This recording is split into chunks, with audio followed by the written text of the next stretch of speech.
ಇನ್ನು ಖಾಲಿ ಆಗುತ್ತಾ ಸಿಲಿಂಡರ್ ಅಂತ ಹೇಳಿ ಜನ ಆತಂಕದಲ್ಲಿದ್ದಾರೆ. ಜನಸಾಮಾನ್ಯರು ಹೆದರ್ಕೊಂಡಿದ್ದಾರೆ. ಹಬ್ಬಗಳು ಬರ್ತಾ ಇದೆ ಅಥವಾ ಬೇರೆ ಬೇರೆ ಕೆಲಸಗಳಿದೆ, ಆದ್ರೆ ಇಲ್ಲಿ ಸಿಲಿಂಡರ್ ಖಾಲಿ ಆಗೋಯ್ತು ಅಂತಂದ್ರೆ ಏನ್ ಮಾಡೋದು? ಅನಿಲಕ್ಕಾಗಿ ಹರಸಾಹಸವೇ ಪಡ್ತಾ ಇದ್ದಾರೆ. ಮನೆ ಬಿಟ್ಟು ಶಬ್ದಾದ್ನ ಗೃಹಿಣಿಯರು. ಕೋಟೆನಾಡಲ್ಲೂ ಕೂಡ ಶುರುವಾಯಿತು LPG ಸಿಲಿಂಡರ್ ಆತಂಕ.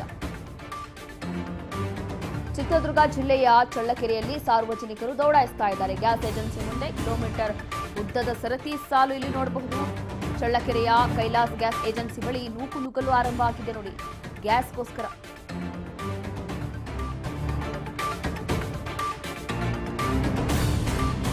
ಹಾಗಾಗಿ ಖಾಲಿ ಆಗುತ್ತಾ ಸಿಲಿಂಡರ್ ಅಂತ ಹೇಳಿ ಆತಂಕದಲ್ಲಿ ಜನ ಇದ್ದಾರೆ.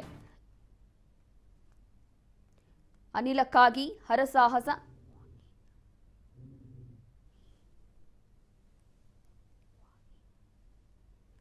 ಅನಿಲಕ್ಕಾಗಿ ಹರಸಾಹಸ ಪಡ್ತಾ ಇದ್ದಾರೆ. ಕೋಟೆನಾಡಲ್ಲೂ ಕೂಡ ಈಗ LPG ಸಿಲಿಂಡರ್ ಆತಂಕ ಶುರುವಾಗ್ಬಿಟ್ಟಿದೆ. ಚಿತ್ರದುರ್ಗ ಜಿಲ್ಲೆಯ ಚಳ್ಳಕೆರೆಯಲ್ಲಿ ಸಾರ್ವಜನಿಕರು ಗಂಟೆ ನಿಂತ್ಕೋತಿದ್ದಾರೆ ಗ್ಯಾಸ್ ಏಜೆನ್ಸಿಗಳ ಮುಂದೆ. ಕಿಲೋಮೀಟರ್ ಗಟ್ಟಲೆ ಇಲ್ಲಿ ಉದ್ದದ ಸರತಿ ಸಾಲನ್ನ ನಾವು ಗಮನಿಸಬಹುದು ನೋಡಿ. ಇಲ್ಲೆಷ್ಟು ಜನ ನಿಂತಿದ್ದಾರೆ ಅಂತ ಹೇಳಿ. ಇಲ್ಲಿ ಗ್ಯಾಸ್ ಸಿಲಿಂಡರ್ಗೋಸ್ಕರ ನೂಕು ನುಗ್ಗಲು ಆರಂಭ ಆಗೋಗಿದೆ.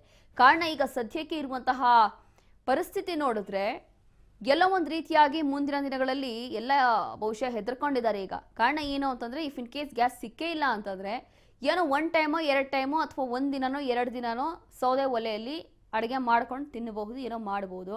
ಆದರೆ ಇದೇ ರೀತಿ ಕಂಟಿನ್ಯೂ ಆದರೆ ಮತ್ತೆ ಅದಕ್ಕೆ ಇದು ಮಾಡೋಕ್ಕಾಗೋದಿಲ್ಲ, ಅದಕ್ಕೆ ನಾವು ಅದನ್ನೇ ಬಳಸೋಕ್ಕಾಗೋದಿಲ್ಲ. ಅಥವಾ ಎಲೆಕ್ಟ್ರಿಕ್ ಸ್ಟವ್ಗಳ ಮೊರೆ ಹೋಗೋಕ್ಕೂ ಆಗೋದಿಲ್ಲ. ಎಲೆಕ್ಟ್ರಿಕ್ ಸ್ಟವ್ಗಳು ಎಷ್ಟಂತ ಬಳಸೋಕ್ಕೆ ಸಾಧ್ಯ ಆಗುತ್ತೆ? ಅದು ಕೂಡ ಆಗ್ತಾ ಇಲ್ಲ. ಯಾವಾಗ ಇದೆಲ್ಲವೂ ಕೂಡ ನಿಲ್ಲುತ್ತೆ ಅಂತೇಳಿ ಜನ ಪ್ರಶ್ನೆ ಮಾಡ್ತಾ ಇದ್ದಾರೆ. ಮೊದಲನೇದಾಗಿ 1 ಅಥವಾ 2 ದಿನ ಪರಿಸ್ಥಿತಿ ಇತ್ತು. ಅದಾದ ನಂತರ ದಿನ ಕಳೀತಾ ಇದ್ದಂತೆ ಒಂದೊಂದೇ ಸಮಸ್ಯೆಗಳು ಹೀಗೆ ಎದುರಾಗ್ತಾ ಇದೆ. ಈಗಲೂ ಕೂಡ ನಮ್ಮ ರಾಜ್ಯದ ಬಹುತೇಕ ಜಿಲ್ಲೆಗಳಲ್ಲಿ ಸದ್ಯಕ್ಕೆ ಇರುವಂತಹ ಪರಿಸ್ಥಿತಿ ಇತ್ತು. ಕೇವಲ ಬೆಂಗಳೂರಲ್ಲ, ಬೆಂಗಳೂರು ಬಿಟ್ಟು ಹೊರತಾಗಿ ಸದ್ಯಕ್ಕೆ ಬೇರೆ ಬೇರೆ ಜಿಲ್ಲೆಗಳಲ್ಲೂ ಕೂಡ ಇದೇ ಪರಿಸ್ಥಿತಿ ಇದೆ. ಇನ್ನು ಅಪ್ಕಮಿಂಗ್ ಡೇಸ್ ಅಲ್ಲಿ ಇದೇ ರೀತಿ ಮುಂದುವರೆದ್ರೆ ಮತ್ತೆ ಸಿಲಿಂಡರ್ ಸಿಗುತ್ತಾ ಅಥವಾ ಇಲ್ವಾ ಅನ್ನುವಂಥ ಪ್ರಶ್ನೆ ಹುಟ್ಟುತ್ತಾ ಇದೆ.